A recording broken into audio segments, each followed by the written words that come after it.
Okay, guys, welcome back. This is our third podcast on our ecology unit. This one's going to be on food chains, webs, and pyramids. So let's get started.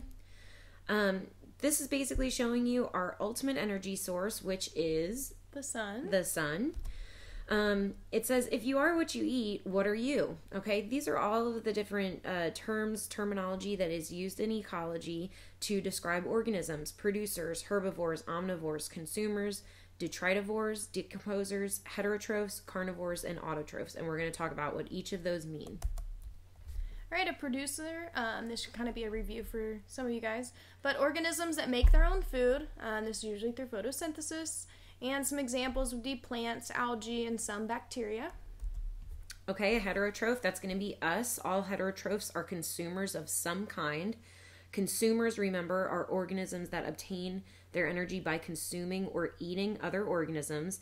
And examples of heterotrophs are deer, rabbits, cows, mice, lions, humans, hawks, and snakes. Here's some pictures of some heterotrophs right here: snake, deer, mouse, and lion. All right, some other consumers can consist of decomposers, which are detritivores. These are organisms that obtain their energy by consuming waste. So some examples of these detritivores or decomposers would be bacteria, fungi, and sometimes insects. Okay, so a question is posed: where do all the dead things go? And the answer would be eventually they all go back into ecological cycles. So we're going to talk a little bit about that. Consumers, again, can be many different types of consumers. So here we've got them broken down into three types: herbivores, carnivores, and omnivores. So these are going to be talking about specifically what that organism consumes. Herbivores are organisms that only eat plants. Examples of herbivores would be cows, caterpillars, and rabbits. Carnivores are organisms that eat only flesh or meat.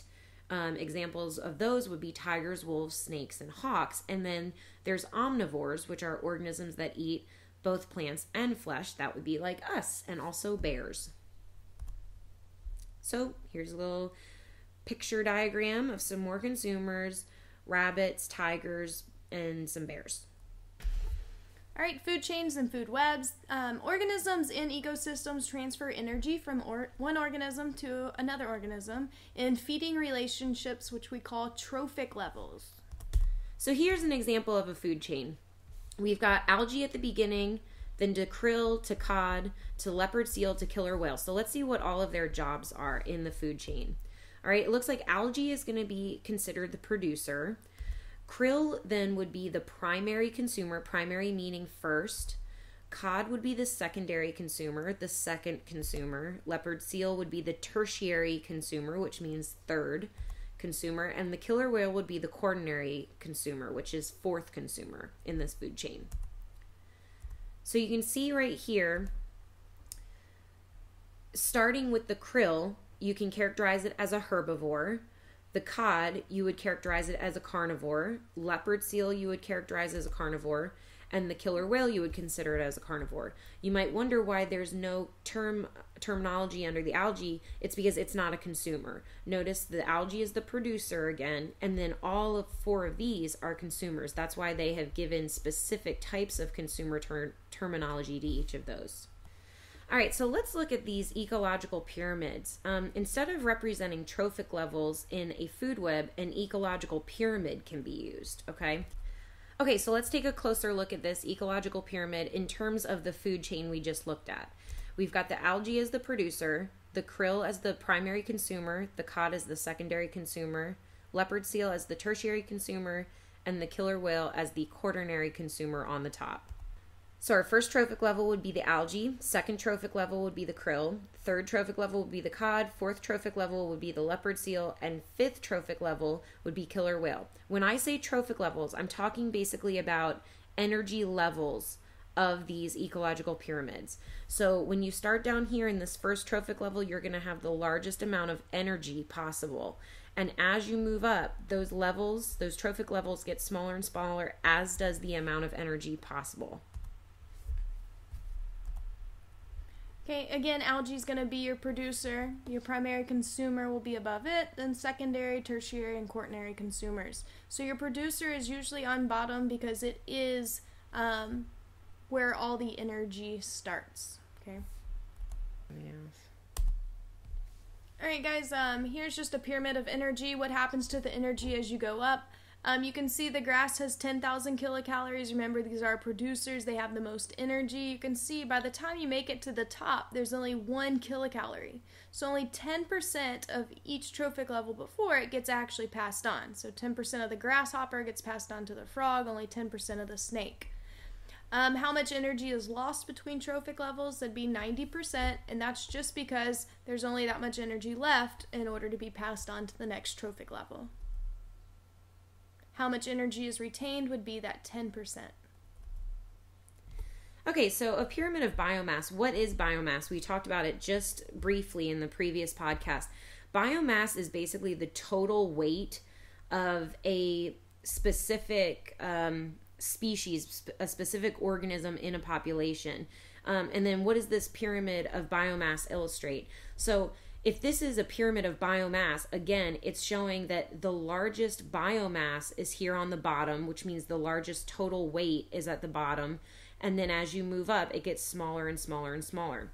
What you will also notice is the numbers get smaller and smaller. So it's kind of in common that there's 1, 2, 3, 4, 5, 6, 7 plants down here with the largest biomass. There's 4 grasshoppers next, 3 frogs, down to 2 snakes, to 1 hawk. Okay, and this was just an illustration of pyramid by numbers, and that's what Ms. Shackleton was talking about at the end there. If you count these, you can see still the number here on bottom is much larger than the one on top. So as you go up, it just decreases. Okay, so ecological pyramids, what happens to the biomass, the numbers, and the energy from trophic level to trophic level? So remember, we're going to have on the very bottom is where your trophic levels start. So this would be 1, 2, 3, 4 as far as your trophic levels. Now in this case, we can see that the first trophic level is the largest, and then the levels as they go up higher, they get smaller. So let's see what that means when you go from pyramid to pyramid. Okay, so you can see this one's obviously different. Here at the bottom, our producers are much smaller than the trophic level above. Okay, so let's look at these 3 pyramids of aquatic ecosystems, okay? If we look at this top one, as far as numbers, we've got the largest numbers on the bottom, and then they get smaller as they go up.